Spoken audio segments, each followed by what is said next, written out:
Welcome to Creative Homeschooling. In today's class, we will look at the third pawn challenge. Let's consider 3 chess pieces for this challenge. A pawn, a rook and a king. Place the pawn in box C1. Next, place the rook in box B3 and the king in box A4. Now we are ready. Let's start the game.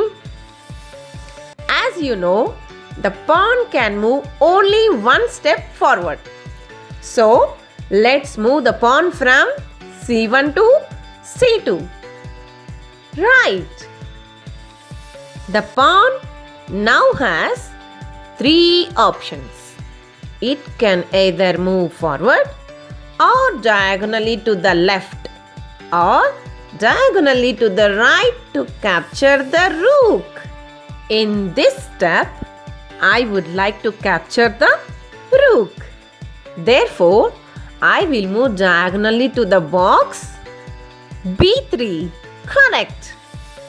Now again, the pawn has 3 options. It can either move forward or diagonally to the right or diagonally to the left to capture the king. Right. In this turn, I would like to capture the king. Therefore, I will move the pawn diagonally to box A4. Correct. Now that I have captured the king and there are no other chess pieces left on the board.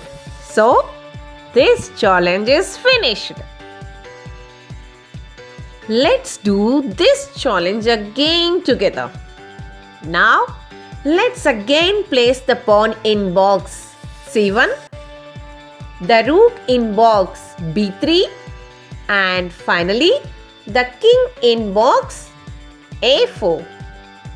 Now, you will solve the challenge. The pawn moves one step forward. The pawn now has 3 options. It can move forward or diagonally to the left or right. Which one will you choose now? I would like to capture the rook. So, diagonally to the left. Now again the pawn has 3 possibilities. This time also, I would like to move diagonally to the left as I would like to capture the king. Perfect! You did a great job. Stay tuned. 9 more interesting challenges left for pawn. Thank you for watching. If you like the video, please do like and subscribe. See you in the next video.